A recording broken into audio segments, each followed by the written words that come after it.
I'm going to introduce the first speaker. Our first speaker is Dr. Kiran Mai Jayaraman, who graduated from Bangalore Medical College in 1995 and then obtained the MRCS from United Kingdom.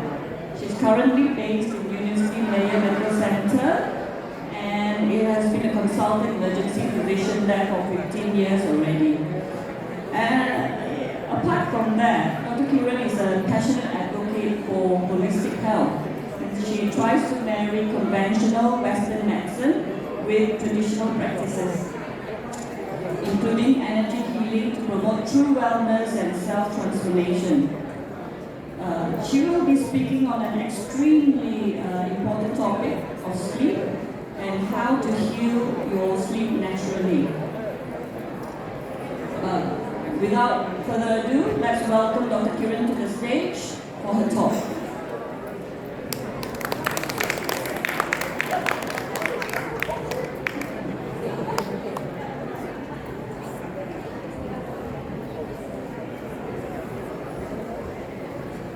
Thank you. Good morning. Morning. Morning, okay. I can see that the number of people sitting down is this many, but everybody else in this ballroom can listen and participate wherever you are. Okay, so I'm going to talk about sleep, but before that, I just want to show hands. How many of you actually sleep well every night consistently, say the last 1 month? We'll just do 1 month. That means you never wake up in the middle of the night, you never terkejut. Oh, you? 1 person? Okay. 2 persons? 3 persons? Alright, okay. So, you know, we talk about a lot of other things, right? We talk about food, we talk about the makan, the minum, makan apa. We talk about the weather, we talk about everyone, but we don't talk about sleep. We don't give our sleep habits enough attention. Agreed? Agreed? Because we don't understand how important sleep is. So today my topic is all about sleep, something that we hardly ever discuss or talk about. And in my practice as an emergency physician and also as a holistic energy medicine practitioner, every time I ask questions, I go back to their sleep habits and I find that, oh, there you go, every one of them, I would say at least 98-99% of them have sleep problems. And that leads to whatever that you're coming to see me for. So I try to go as many places as I can just talking about sleep, because we need to really highlight this issue and bring it to everybody's awareness that sleep is really very important. We need to address it. Okay? So I'm going to make it very short because 15 minutes, right? In between, let's say you have any questions regarding my slide, just raise your hand. We'll just do it as I'm talking. Yes? Make it as interactive as possible. Alright, okay, so let's go into the definition very fast. Definition is natural reversible. So reversible means when you sleep, you come out of it, right? As opposed to irreversible. That means you go into a coma and you sleep forever, alright? So this is where your mind, your conscious mind and your voluntary body movements get suspended as you're sleeping. Now, let's do a little bit of fact check. How many of you think in your lifetime you spend sleeping? In your lifetime, let's say you live for 70 years, how much of that 70 years is spent sleeping? Does anybody know? Maybe we should give a mic to around so you know people can, because I want to make it as interactive as possible, right? I don't want to go to sleep, not that you can because it's so noisy, but I want to make it two-way. So how many of you know that in your lifespan, how much of time you spend sleeping? Anybody knows? 5 years? 1/3 of your life. Oh, very good. The gentleman in front said 1/3. Yes. 1/4 to 1/3 of your lifespan is spent sleeping if you sleep well. Okay, so that sleep well is very important. Now, in America, they did studies. They found out that 1/3 slept less. More than 500 million Americans do not sleep well. More than 500 million. I'm talking about over there in the West. And 20% of them end up with mental illnesses. 20%. Now, how many hours do you think we adults need to sleep? Average? 7 hours?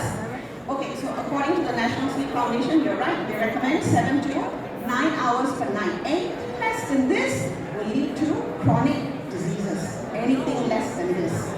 Okay, meanwhile in Malaysia, let's check what's happening in Malaysia, yeah, because we don't live in America. Whenever people give these talks, we always quote, Western countries, European countries, they don't talk about Asian. We're a different population entirely, right? So we need to talk about what's happening in this country. So, meanwhile in Malaysia, a national survey that was conducted in 2021, and it was actually printed in the newspapers. It was done in a university among the medical graduates, and they found that 9 out of 10 of the medical graduates were not sleeping well. 9 out of 10. Okay, alarming, right? And they found, so this is a study done in Malaysia, they found that 87% of the general population was seriously sleep deprived. 87%. There's not much difference between the two genders. Women were sleeping, like 86% were sleeping less compared to the men. But around the world, studies have reported that women sleep lesser than men. Why? Why do women sleep lesser? Hollywood, yeah. We're like multitasking, housewife, career woman, and everything, right? So we don't sleep very well, huh? Alright, now what about how many hours do you think we sleep? Whenever I say this about the men and the women, all the men will give me dirty looks. Wherever they are, they're like, she's biased. I'm not, I'm just quoting studies, huh? Alright, how many hours do you think Malaysians sleep on average? How many hours? 5 hours? 5? Very close. Very close. 6.3 hours. Way less than the recommended. Way less. So this is alarming. Okay? Now, out of that, 45% of them wake up often in the middle of the night. 45%. 30% have daytime sleepiness. So this is what's happening in Malaysia. So that's why when I look at all these studies, and I'm like, you know what, I think every weekend I'll just talk about sleep until it gets to people's head and start doing something about it rather than ignoring it. Alright, so anyway, what is sleep? What is it actually? What is sleep really? Do you all know? We talk about sleep, but what is it really? Huh? Resting. No. So sleep is basically a basic human need. It's a basic human need. It's a very crucial biological, fundamental biological process. Why is it crucial? It's crucial because it impacts our health, it impacts our various bodily functions. For example, hormone regulation, brain activity, immune response. So it's very critical for physical health. Good sleep, very critical for physical health as well as for mental health. Now, sleep is not about being unconscious. You know, some people sleep, they sleep like they get bed to the world, right? I know I got some of them sleeping in my house. That means they are so deep into sleep, even if you set the house on fire, they won't wake up. That's how they sleep, really dead to the world. So, even though they appear to be dead to the world, but their brain remains active. Okay? So the brain remains active. Okay, so why is sleep important? Because we need it for physical restoration. What do you mean by physical restoration? It's only when you sleep that the repair takes place, that the healing takes place, that you replenish your energy stores, that you regenerate new and healthy cells only when you sleep, not otherwise. So you need this so that you go from you go from that side to this side, yeah? And it's also important for mental restoration. Now, when you are awake, your brain is on. Correct? Now you're listening to me, when you're listening to all the sounds around you, so there's all this chattering going on in your head. All this chattering, and it's like, you know what people say, the monkey mind, right? Monkey mind. And all this is using up a lot of energy. Energy for what? You're processing. You are energy to, you're like problem solving. You're thinking. You're dealing with stress. You're dealing with human beings. Okay, not the easiest to deal with. And all this creates what?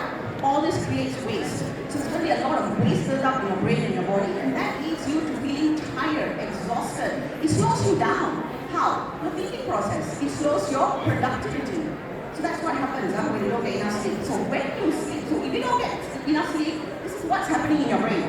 But when you sleep, that monkey mind, when you sleep, the monkey sleep too. So when the monkey sleep, you switch off your brain, you stop feeding the monkey mind, and then the healing takes place. So the healing takes place only when you sleep, and not just sleep, but you sleep well. Alright, so going to the next, cognitive function. What is cognitive function? It refers to mental processes, for example, learning, memory, attention, planning, executive function, very important. Okay, so when your cognitive function drops, your mental function drops. Everything that I said earlier, right? Everything will start deteriorating. So this will lead to everything will start getting erased. And then you will start getting absent-minded, you start forgetting things, forgetting names, forgetting your own home sometimes, and all this will lead to eventually, I'm talking about 20 years down the line, eventually to dementia, Alzheimer's, and also to mental illnesses. All this stems from what? Lack of sleep. It all, honestly, it comes to lack of sleep. And all what I'm telling you now is based by science. Scientific back here, I'm not sure from here. Hormonal regulation, very important. When you sleep, it regulates the production and secretion of certain hormones. For example, growth hormones. Very important in growth and development. When children sleep, they have the growth spurts. Malam tidur, besok bila bangun, they're 1 centimeter taller. Right? So that's what happens when you sleep. What else happens when you sleep? Certain hormones are released. Hunger hormones, appetite hormones, satiety hormones, very important. Happy hormones are also released. So they can go around and do what they need to do with the body. What else? Metabolic regulation. Now, studies have proven that if you miss 1 day of sleep, just 1 day, it can lead you to a pre-diabetic state. Pre-diabetic. That means sometime in the near future, you're going to end up with diabetes because you become insulin resistant. This is published in scientific papers, yeah? Okay, so sleep habits. So sleep habits is what's it about? It's about this. It's about when you sleep. When should you sleep? When should you sleep? Everybody's laughing. You should sleep in the night, yeah. So when the sun rises, yin and yang, right? Yeah. So I do a bit of my energy medicine journey. I'm actually learning more and I'm getting more diplomas. I'm very interested in all this. So I want to see how we can merge both Western medicine and this. So I learned yin and yang, TCM. So yin is basically when you cut down, that is this side of it. This is all about yin and this is all about yang. So when the sun rises, that's how your body is, full of activity. All the hormones comes out that keeps you active, prepared for the day's task. But when the sun sets, you need to slow down. You cannot be doing strenuous activities like daytime. So that's the time when you need to calm down, you need to relax, you need to wind down, get your body ready to sleep. Oh, we don't do that in Malaysia, right? No. And I can see every time we go around, we drive around because I work late, right? And they're passing through all these courses. I see people playing pickleball at 10 o'clock. And tennis. And I'm like, oh my god, I'm thinking this is yin time, we should be playing pickleball. So basically, after sunset, you should do really like slow walks. That's why you shouldn't do anything heavy because you are promoting the release of stress hormones. So when the sun sets, so should your body. It should set along with the sun.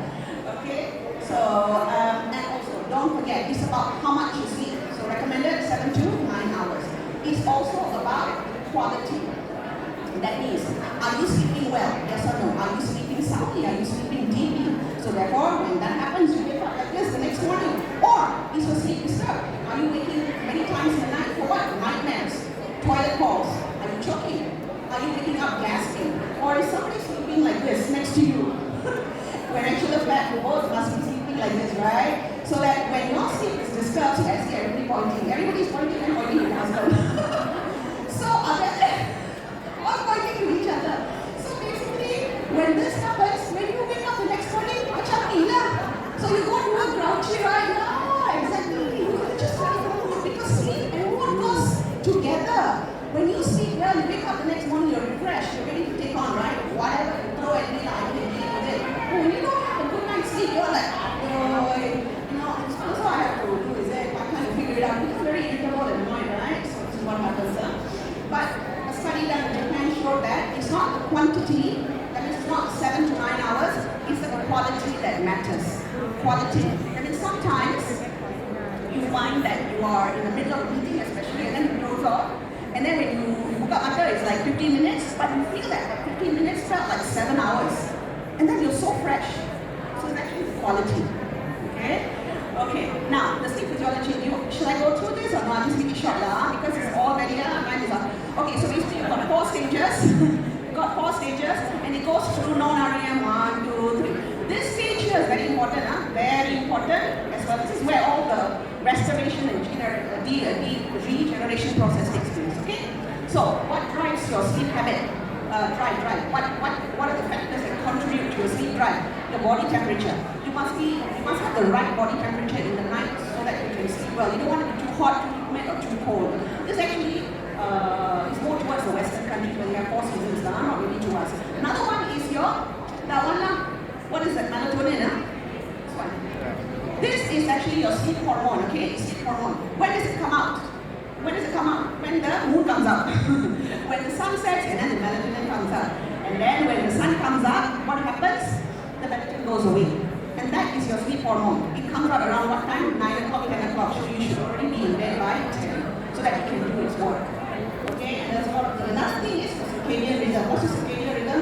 Is your biological clock, so internal clock. And it follows the sun's path. Right? That means when you should be sleeping, you should sleep up midnight to 6 a.m. You shouldn't be doing anything else. You shouldn't be in a mama shop eating mama goreng. You shouldn't be, all this you shouldn't be doing, you should be sleeping. And then you should get some sun. And what you should need to do is, whenever I say get some sun, everybody's like, looks at you weird. Sun, very bad. No, it's not bad. Sun is good. Yes, sun is good. Okay. And cannot drink coffee, okay? After 6 p.m. Cannot drink coffee, yeah? Because coffee has a half-life to 6 to 8 hours. That means you keep you active for 6 to 8 hours. If you drink at 6 p.m., what time do you think you want to sleep? Cannot sleep the whole night. The other thing is, this one very susah. Limit technology use. Now this age, time and age of digital addiction, everybody is pointing to each other. How many of you sleep minus your phone next to your bed? Nobody. See, God, right?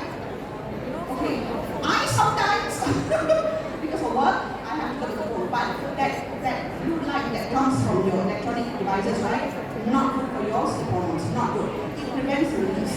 So what you want to do is at about 8 p.m., switch off everything, and then create an environment that puts you into that sleep gear, sleep mode. No devices, So every time I have patients and I tell them, switch off your headphones at 7, they give me that look. I said, okay, you try it out, okay? And then they will come back the next week. I said, you didn't try it. I guess you can look at your face. It's not working, right? No, so you got to try it. You have to try it out. Okay? So sleep deprivation, very, very important. Why? Because it causes microsleep. What's microsleep? Microsleep is where the lapses in your consciousness can last between few seconds to few minutes. What does that lead to?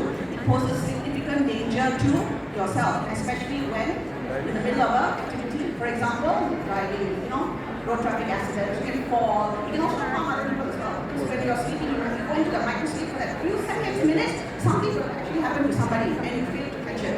Another thing is, leads to obesity, cardiovascular diseases. Sleep deprivation causes all this. Another one is diabetes. Remember I told you, one night of missed sleep leads to this?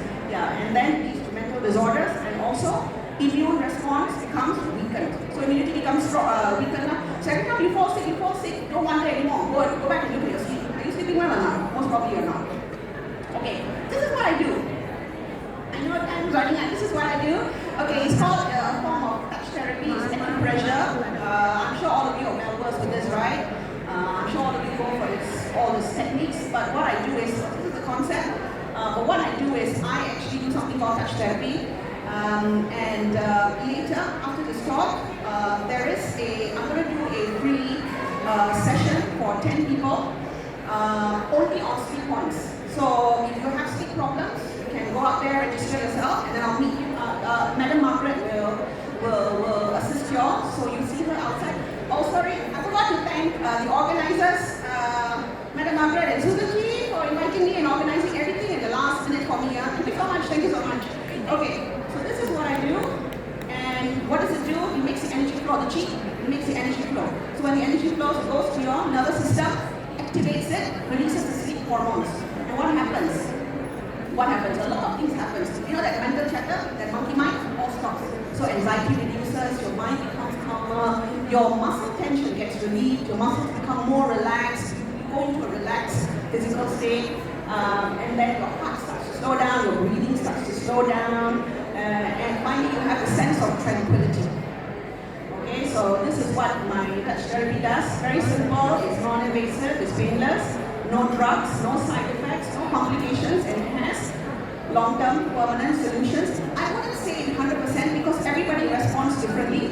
So if I have 10 patients, maybe 5 will respond very fast, maybe another 2 will take about 1 week, maybe another 2. So it depends on your body, how much you've been abusing it your entire lifespan until now, and how receptive you are to the energy. But it works 100% to everybody. It's just a matter of time. So kena okay, manipulation. Like I said, backed up by science, and I'm going to skip all this, but very important, you can actually practice it. We can teach you, and then you can go into self-care. This has no religious affiliation, okay? So all race, creed, religion, all can practice, huh? Right, so I want to summarize, just look through the entire thing. Remember, afternoon only keep your nap short, okay? 30 minutes, huh? You cannot sleep like night, huh? Sleep is only reserved for night, not daytime. If you're sleeping daytime, something is wrong with your sleep.